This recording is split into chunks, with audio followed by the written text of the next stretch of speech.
Então, eu vou dar outros exemplos aqui que envolvam um pouco mais de aspectos quantitativos, que são valores, que são limites e por aí vai. Primeiro exemplo, não podemos ter a concentração de faturamento acima de 30% por produto. Ou seja, uma empresa que não quer ter concentração de faturamento em apenas um produto. Ela quer ter uma diversificação na sua oferta de valor.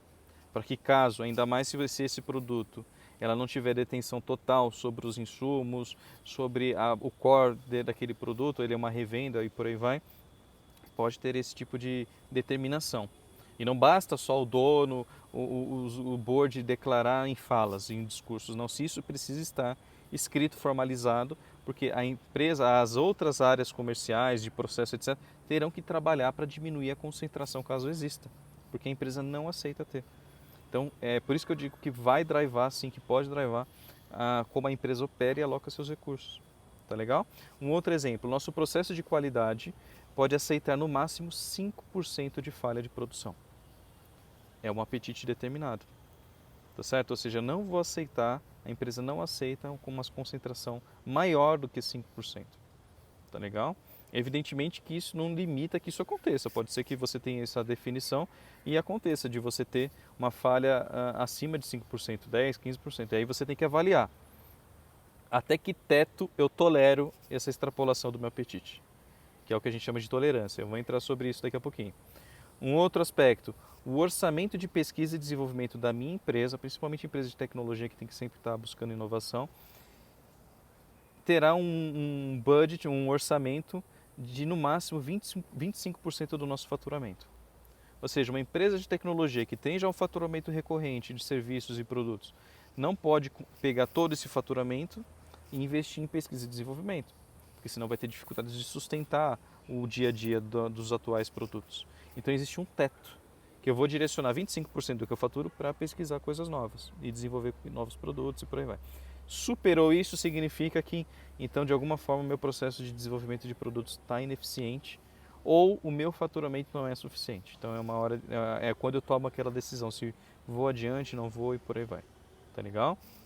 Outro exemplo, precisamos ter um estoque mínimo de 15% da nossa capacidade de armazenamento para não termos problemas de atendimento de demanda. Ou seja, você está determinando um limite mínimo aceitável de estoque.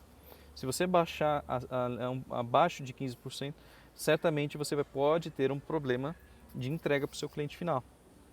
Então, empresas que gerenciam centros de distribuição, trabalham com varejo principalmente, têm isso na veia, porque sabem que tem a dificuldade de repor estoque, podem depender de um outro parceiro, esse outro parceiro pode ter um tempo maior de entrega que não corresponda à demanda que você está tendo. Então é preciso ter todos esses aspectos equilibrados. E por fim, que é o exemplo mais didático que existe, que é o seguinte: assim que o indicador de gasolina acender, procure imediatamente um posto de combustível. Ou seja, o indicador de gasolina é um tradicional KRI, que é um indicador-chave de risco, que tem um apetite. À medida que entra na reserva, ele acende, ou seja, entrou num nível de exposição que, teoricamente, o dono do carro não deveria aceitar. O dono do carro fazendo a comparação sendo um dono de empresa, sendo a diretoria, algo assim. E cabe a esse dono decidir se vai buscar um posto de combustível ou se anda um pouquinho a mais nesse cenário de risco. Tá legal? Aí tem aquela situação na qual o marcador de gasolina começa a piscar. O que significa isso? Significa que ele está chegando no limite máximo de tolerância àquela situação de reserva. E se você não parar, o carro vai parar. Assim, uma empresa pode deixar de existir, uma empresa pode ter dificuldades, um produto pode deixar de existir e por aí vai. Entende?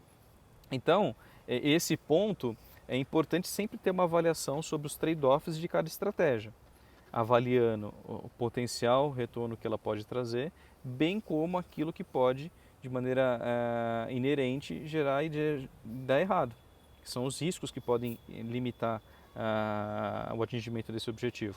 Tá certo? Então, a avaliação desses trade-offs é super importante.